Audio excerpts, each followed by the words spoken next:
Hello, everyone, and welcome back to the Digital Nomad World weekly series. I am Becky, and I will be your host, as always. And today, I'm really excited to be talking with Lee Payton about how to get noticed by hiring managers on freelance platforms.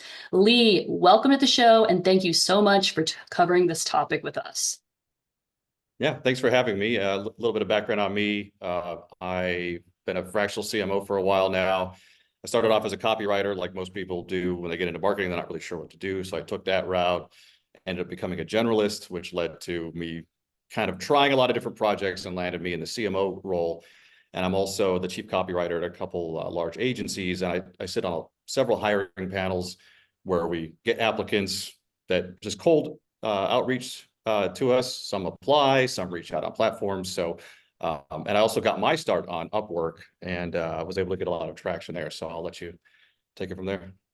Yeah, there's a lot to cover with this. And I know a lot of people are starting out on these freelance platforms and they're looking for a way to get started and how the best way, to get noticed is. So I first want to ask you really quickly, how did you start your journey as a digital nomad?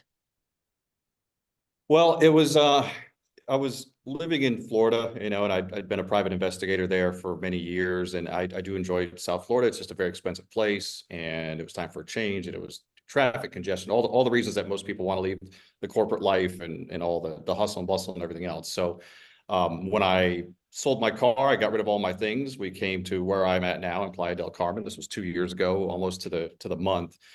And that's when I figured, well, I got to figure out what people do for money online. And of course, the first answer when you Google, I think, is copywriting. It's something like that, for remote work. So it was really just to get out of the corporate traffic, wearing a suit every day, all the cliche things, all the reasons that everybody else has, and to travel a little bit as well. And also, I know I look like I'm in my 50s, but I'm 43 now. So I figured, like, I have to get out and kind of move around a little bit while I still can, like while I'm still healthy and still able. I didn't want to be one of those types that waits until it's too late, or they retire and then they're, because it's tough traveling, going from place to place, time zones, carrying luggage, all the stupid little things that people don't really think about. So all those things in mind, I was like, I need to get out. We need to travel now. So it's kind of been 2 years now, and where we were actually we crossed paths kind of where you're at now. So we've been on the road for a while. Yeah, well, I'm so glad that I asked you that because people can now understand, like, it was just 2 years ago that you completely changed your life, and look how far you've come with all the things you've already listed about what you've been able to do. So this is really inspiring. And let's get into that. So you have a lot of knowledge, like you said, about the ins and outs of freelance platforms, also what hiring managers are looking for. So can you first talk about dive deeper, because I know you gave us the overview about your own success on these platforms and how you really got started. Once you were on Upwork, how did it start to grow? Sure. I chose in the beginning, I decided, like, here are the freelance platforms. And again, this was post-COVID, so they were very popular back then. It wasn't hard to find these resources. So I chose Upwork and Fiverr with no particular allegiance to either one. I started getting traction on Upwork. And as you know, once you start getting a profile and you start getting earnings on there on one platform versus another, it's kind of just easier to stick with the one that you have a little bit of credibility on. So but nothing against Fiverr. I just got my first few gigs on Upwork. I still have most of those clients to this day. And the way I kind of started off, and what I would recommend to anybody who's like, well, because I had zero copywriting experience or very little marketing experience before this. My jobs were vastly different than this. Like I said, I was an investigator for a while, and I was in the government before that, and I was in the military before that. So it had nothing to do with marketing, other than just being able to talk to people. But so starting off, the biggest mistake, and I know this gets said a lot, but I can't emphasize it more, is I waited too long to start my outreach thinking I wasn't ready. So I built up all these things. I took some courses, which I highly recommend. There's a lot of communities out there, a lot of courses, copywriting and marketing, or any type of remote work you want to do. There's tons of resources. A lot of it's free. And I highly recommend that. So I got into that when we first got over here and I didn't have any distractions, and then got into Upwork, got some traction there. And I didn't have a portfolio. I didn't have anything to show other than my previous work history, which had nothing to do with this, to be honest, other than it showed that I could hold a job, I guess, if that helped at all. And so what I did was I picked brands that I enjoyed, that I, you know, like use like some of the stupid clothes I wear and everything else. And I started writing email copy or advertising copy for things. Now, I obviously wasn't hired by these people, but I essentially it was a fake portfolio, but not in the sense that it's just deceiving. You know, I was writing copy that I could show people, and that really got me a long way. And quite, you know, we'll get into this a little bit with the agency hiring stuff, but really just it's not hard to stand out. It's really not. If you can show up when you're supposed to show up, deliver when you're supposed to deliver, you're already in the top probably 10%. And that's all I did. I just stuck with it. I started very, very low. Like I charge a lot now per hour, but I started, I think, at $25 an hour, and I was just cranking out blog articles. This was before ChatGPT, which wasn't that long ago, but it feels like it was a long time ago. And that's it. But the thing is, like in the beginning, when you look forward and you think, oh, it's going to take forever for me to get here. Oh, they say like maybe it'll take a year for you to get a client or 6 months to get a client. That time goes by really fast. And then when you hit that 6 month mark, you look back and you're like, I would have done twice as much outreach. I would have, you know, written twice as many things or learned twice as many things. And I think that I know I made that mistake. Everybody I talk to says the same thing, that we just kind of wait around. We're just not confident. I sat through so many meetings in the beginning, whether it was an Upwork connection or that led to an off platform contract. I mean, I was sitting in the meeting and they would say, hey, do you know how to write this kind of copy or that kind of copy? And I would say, yeah, sure. And then we get out of the meeting and I'm like, I got to look this up. I have to figure this out. And there's so many free resources on the internet. So in a roundabout way, that's Upwork having a little bit of backing with a fake or like a portfolio that I wrote myself that I could show people and explain to them what it was, and just persistence and not being afraid, like not saying no, just say like, hey, you know what? I haven't done this before, but I'll check it out and I'll see if I can do it for you. And a lot of times I would just say, yeah, I do that all the time. And then I would, you know, as soon as I get off the call, I jump on YouTube and try to figure it out. So in a nutshell, that's kind of how the Upwork thing took off. And then of course it compounds over time and you can move off the platform. And look, and my last point on Upwork or any of these platforms is that sometimes they get a bad rap because people are like, oh, they charge a percentage and everything else. And they're kind of like, you know, like hinky to work with. But the thing is, I'll take 10% service fee over me having to reach out cold to people in emails or DMs, because those are all hot leads. Those are all warm leads on those platforms. Those are people that need work. So, I mean, I've probably made, I think, a little over $160,000 from Upwork, from contracts that I had on there or that have moved off there. And that's over like a couple of years now. I was like, yeah, I mean, take 10%. Because I only had to send 3 proposals out versus having to send 1,000 cold emails. So I highly recommend starting there. Not everybody has to do it, but when I hear people starting off, they're like, I want to start cold outreach for a job. I'm like, why not go where the leads are and at least start there? And you could do both if you want, but I love the platforms. No matter how much money they take, I think they're totally worth it. And you're protected. They, you know, it's an escrow, so the client can't screw you out of money. The clients also know that they're protected. So I mean, I'm not an affiliate of them or anything like that, but they are pretty cool. So That is really great to know. And I'm wondering, when you stuck with these clients, you said some of them that you started with, you're still with, was it easy to raise your prices with them? Or did some of them say, hey, those first rates you gave, I want to stick with them? yeah, so it's funny you say that, because this week I actually might have to call a couple of them and tell them that I'm done with them just for that reason alone. So it's funny that we're having this conversation. So yeah, I mean, there's a little bit of growing pains there, but essentially they were kind of new at what they were doing and their revenue increased. So, and then they see the value in it. And then also with learning, is that was just a copywriting position that I was doing for them in the beginning. So to give you an example of how I was able to kind of grow with them, I learned how to kind of do other components. Like one of them needed a website, which I know nothing about. I tried it. I'm just not good at it. I'm not good at graphic design, but I learned a little bit. They would come to me and say, hey, we need this landing page copy written. Do you know how to do these things? I was like, well, no, but let me try. And then I'm like, well, no, I totally suck at this, so I'm not going to do this. But then I would learn how it was done and where to find the people that could do it. So I started off as a copywriter for some of these people, and they weren't paying me a whole lot. But as I grew with them, that's when I kind of transitioned into what we would call the CMO role, because now I can run a team of people and not necessarily being great at any of these other things. but just being able to know like this is what it's supposed to look like or what's supposed to happen, and I could kind of pull the team together. So so it's been great in that sense that I started off as just like somebody small down here, just helping with a few things, and now I kind of run their marketing across the board. So that's why I tell people as well, when you get into this, I know people say stick to an industry, stick to a niche. I understand that, and I know people make a lot of money doing that. But if you really truly are like, passionate about a lot of different components, you want to learn and you like project management, there's a lot of money in that as well. So you don't have to just say, hey, I'm writing emails. I did this in the beginning. You don't have to write emails for a dog pet food company in California, which is what I started doing. You can say, hey, I've never written for that before, but I'll give it a shot. And it is valuable. So there's been a little bit of a shift from the niche to kind of more of a generalist, at least in my case. So, but anyway, yeah, just learning skills. And if you don't want to do something, you can't figure it out, just learn how it's done so that you can manage a team later on if that becomes part of it. That's fantastic. And like, this is a kind of, I don't know if you are willing to share this, but do the teams know that you've hired out people, or do they think it's all coming through you? Yeah, so I'm always candid about that.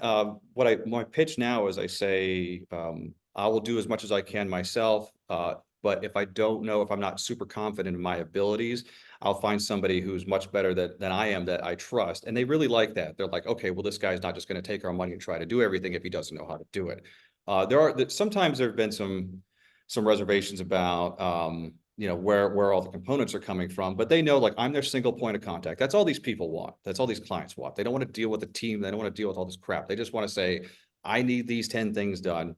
I need it done by this day. I trust that it's going to come through you and it's going to be done right. And they're like, I don't care how you do it. I don't care if you hire 100 people, so that really hasn't been an issue. I love that, because I know some people are even thinking about project management, and but they need all these certifications and they're trying to get hired as a project manager. They've never done it. This is a way to do it, just by, doing it organically based on what the client wants. So that's great.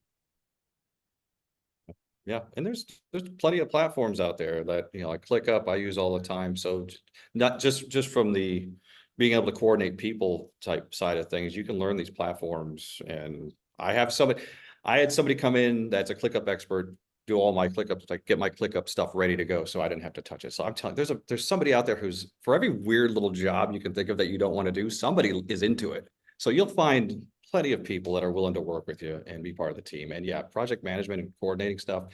There's just in recent months, there have been a high uptick. People will now on Upwork, for example, will say, I need a CMO. Some of them don't even know what that means. I don't even really know what it means, and I'm doing it. I just call myself that, but they'll say, I need somebody who could do everything. I don't want to think about it. And that's very, very valuable. I mean, you can charge $200 an hour, you can charge a retainer, and then you decide where the money goes after that. So it's worth looking into if anybody's interested. Yeah, that's really, really good to know. Okay, so you talked about, for you, it was easy to stand out when you made this kind of fake portfolio at the beginning, but I'm wondering what tips you have to give all of us to help us stand out on these platforms and get noticed, and when we're looking to get hired, especially that first time. Yeah, the way I kind of look at it, because I just like all of us get hit with like cold outreach every day, like my LinkedIn, like, you get those messages, they're like, hey, sir, or whatever. And it's really just think about what you would want to get. So, for example, like on Upwork, I'll start there. In the proposal that you send, like everybody on there knows that you're going to read their job post, and you're going to, if you're not being lazy, you're going to take what they posted and what they need, and you're going to go through every point, and you're going to say, yes, I can do YouTube SEO, and yes, I can do this. They're expecting that already. They expect everybody to just kind of lay things out. Now, some people are very lazy and they don't do good proposals at all, but most people go through and they take the time to do that. But to really stand out, I mean, look, I've been on the proposal side many times. I've probably sent out 1,000 of those things, but I've also been on the client side, because I've hired people on Upwork and hired people at the agency. And really, honestly, you could have the best profile, you could have the best reviews, you could have high earnings, you could be top rated, all these things, but there's a lot of people like that on there. So the first couple lines of your proposal are the most important, even if it's something really stupid. So I tell people, if you say something really dumb or funny at the top, I may not hire that person, but I'm going to bookmark that and I'm going to go back and read it. So it's really just that, the first couple opening lines of anything, because you could, like I said, you could be super thorough with your proposal. You could hit all the points and you could say, you could prove that I've done all these things. I can make you money, but like we don't make it that far down the page. Like we don't do that. It's like, look at this, like same with applications for agency hiring, same with applications for being part of the team I'm on now. It's like, you got to stand out, even if it's, and even if it's, I don't want to say offensive, but just be bold. Just be bold and say something, and I can't think of a good example right now, but there are ways to do it instead of just a standard, good morning. I noticed that you need this, this, and this. I can help you with this, this, and this. That may all be true, and that's important. But it's just honestly, it's like, okay, well, maybe I'll come back to this one. Maybe I won't. Yeah, something that's memorable in the written word, not just your, Yeah. picture. Or do you recommend all caps? I don't know. That's a really good question. I don't know about that. Yeah, I never thought about that. Maybe, yeah. Seems like if Yeah, you no, haven't seen it, it might stand out. yeah, that's true. Yeah. Because and there's limited space too. Just to touch on the Upwork thing one last time. When you get a proposal, when you set a proposal for Upwork, usually the clients only see so many lines above the fold. So even if you have like really cool stuff below that, they have to go into it. So just keep it, whatever you got to do at the top. Whether it's funny or not, even if it's offensive, I'm still gonna read it. So. Yeah, I would say just stay away from all those buzzwords that people always use, and use some like unusual vocabulary, like you said, something that grabs Yeah. people. So, okay, if you Yeah. do get a reply from one of these prospective clients, what are the next steps the freelancer can then take? Like, how can they prepare their portfolios and also for interviews? Yeah, so a lot of times in a job posting, you can go down and read the reviews for the client, and you'll sometimes find where a freelancer will left their first name in there, or even the name of the business might be in there somewhere. So I also search for that and kind of look up, maybe I could find their website if they weren't too detailed in their initial offering. So, or the initial description. So if the client does set a meeting, I mean, I know it's kind of boring, but really just reading through things and just being prepared and you know, asking a couple of questions before the meeting. I try to send them everything before the meeting. So if they get back to me and say, "Hey, we want to talk," I'll say, "Okay, look, I don't always like this, but I do it. I'll say, I'll make myself available at your convenience," which could be a really crappy time of day. But that's what I say, keeping my fingers crossed that they won't do that. And then say, "Hey, look, is there anything in the meantime that I can send you that'll make the interview or the meeting more efficient?" Because again, they're super busy on that end. And they're probably like, "I'll just talk to this guy and see what's going on." But it is nice to get links to things. Now, they should already have your portfolio. They should have, if you've got a website, which is not necessary. If you've got a LinkedIn, which everybody should have, if you send them those things, they should have already looked. But it never hurts to resend. And this goes if you're going for an agency role as well, you should always resend those things before the interview. Just make it like as frictionless as possible for whoever you're going to talk to. So for example, Upwork, you could do that. You could send in the messenger like, "Hey, I'm looking forward to talking to you in a few minutes," or whatever. "Here's my portfolio again," so you don't have to go digging for it. Just little touches like that. Same thing with like hiring manager stuff or hiring panel stuff with agencies. We'll get interview requests. Some administrative person will set it on my calendar, and then I'm digging through emails trying to figure out who this person is. And it's just nice when it's a nice touch when they're like, "Hey, I know we're interviewing today in 15 minutes. Here's all my information. Here's all my stuff." And I'm like, "Oh, this is great." Like this, I'm already going into this in a good mood with whoever I'm interviewing, because it's brought to the top. But to answer your question, when a client wants to talk or they want to have a meeting, I found, I mean, just the first impressions are everything, right? So after a while, you can get away with a lot. Like I have clients now where I could literally be on the beach drinking and they wouldn't care if we were on a call. They'd be like, "Whatever, he's going to get it done. I'm not worried." But in the beginning, just try to find somewhere kind of quiet where the internet's fairly stable, because that's going to be important to them, especially when they find out that you're working remotely. And if you're a digital nomad, like one of the questions is going to always be, "What time zone are you in?" And like, is that going to be a problem? Hopefully they don't want you to attend a lot of meetings, if any, but that could also be important. So of course, internet connectivity is important too. So and just showing up and being fairly prepared. And if you're in the meeting and the client asks you a question that you don't know, it's okay to say like, I'm not sure, I'll get back to you, or let me follow up after the call. Don't take my advice in the beginning where you just make things up, although it does work. So, but you know what I mean? You could say like, hey, let me get back to you on that. I'll take a look and get you a better answer. And they really appreciate that, you know, like people can tell when you're trying too hard, I think. And that's, I think, what also led to some of my success of the last 6 months, because I had already had enough clients that, quite frankly, I wanted more clients and I wanted more money, but I didn't need it. And in the beginning, it's like going to the bar. It's like going on a date. You know, when you're desperate, people can tell.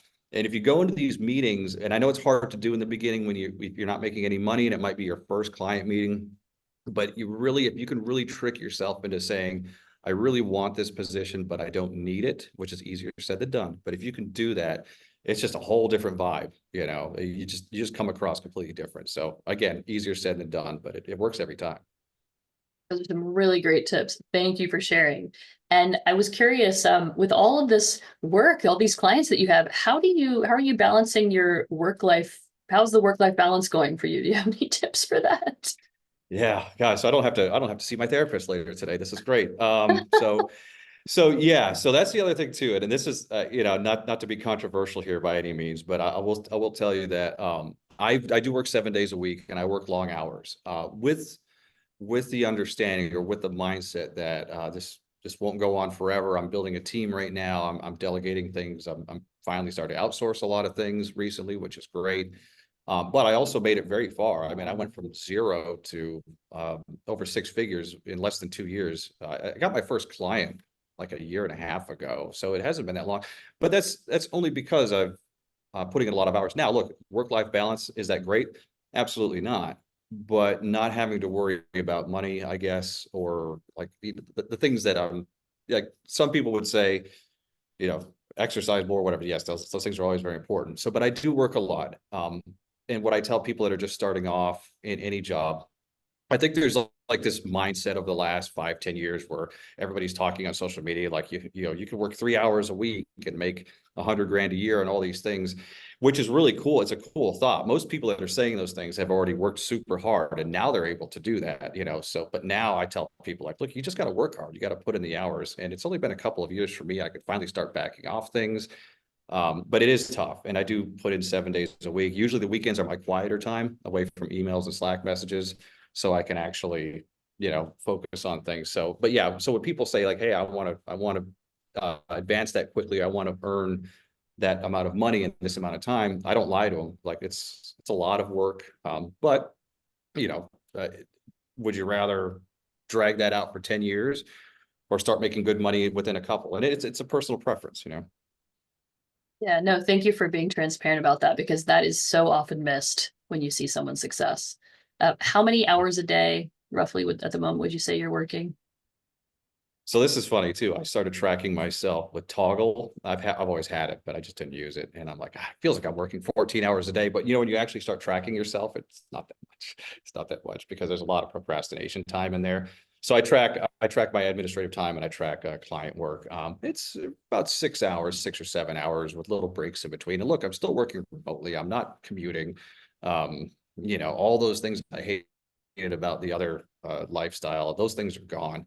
But yeah, but the thing with these types of creative jobs, you know, if you want to call it that, or just even using mental bandwidth, you're really only effective for 4 to 6 hours a day anyway. So anytime after that, you start getting exhausted, you're better off just putting it down and coming back to it the next day. Otherwise, you're just wasting your time. Yeah, no, that was a lot less hours than I thought you had said, but yeah, exactly right. There's a lot of wasted time in the middle, getting new inspiration, and yeah, needing to take those breaks. We're all human here. So Yep. yeah. Well, okay. On the note of like all the things you're working on, so, and we've mentioned ChatGPT once, I think, in this interview. Sure. What is your team, or what kind of roles are the jobs and marketing agencies you're working for looking for these days? If people are like, have you noticed any trend shifting with the advent of ChatGPT, or any change in your work? I mean, surprisingly enough, with the main, I'll switch gears into the main agency role that I have now. And I'm the chief copywriter there, and we hire a lot of people. And one of the requirements is that you know how to use ChatGPT. It's one of the things we ask. So we always tell people, some people want to go to an interview and they're like, "Oh no, I write everything from scratch." I'm like, well, first of all, that's very inefficient and stupid and a waste of time. Like, why would you start anything from scratch? So, and it's probably a lie. But anyway, so we tell them like, hey, look, what we need are people that can work efficiently and that can use Chat GPT or any other tool to get you at least 70% of the way there and then edit down the final product. So we encourage it. And I haven't seen really any drastic changes. I do know that the work, obviously, with any new technology that makes us more efficient, it usually adds more work to our day. So in that sense, yeah, we're definitely moving things along faster, but I don't know. I look, we're always at the main agency Conversionly. If anybody's, I don't think we're going to link it, but you can please do if you want to. We're always looking for people. Like there's a shortage of good writers everywhere. So in the beginning, I'm like, okay, great. I just got into this crap 6 months ago. Now ChatGPT's out. Now I can find another job. But I've had the exact opposite experience, and I know people in the same boat. If you just stick with it, and if you learn to use it as a tool, you just higher output. So it's encouraged where I'm at anyway. Yeah, I'm sure that's a big surprise to some people watching. Like it's, I think it is the same from my experience as well. Like it's adding maybe time to use the tool, but then the editing down is the other side of it. So, but people are always needing content, more and more content. No, no, for sure. Yeah, and I don't know what I would do without it now. I'd probably quit, go bartend. So I don't write anything from scratch. So yeah, I mean it's been now where are we going to be in 3 or 4 years as things get better and things change? I don't know, but that's a question that nobody can answer for any industry or any job. But I do know the people that can edit it down and, like I said, kind of bring together multiple elements. And also in interviews too, it's always nice. Like when somebody comes in, they say, I only do this. Which is I respect that, but it's always nice when you're hiring with a larger team to say like, hey, look, I write emails, but I'm also interested in learning how to do graphic design or something like that. It never hurts, and I just want to circle back to the meeting thing real quick too. As far as standing out goes, agencies have meetings and large teams have meetings. So try to cut them out, but it's a necessary evil sometimes. And a lot of people, this is one of the things I notice with teams is some people like, well, I don't come to meetings and I don't, I don't want to get interested in anything other than my job role.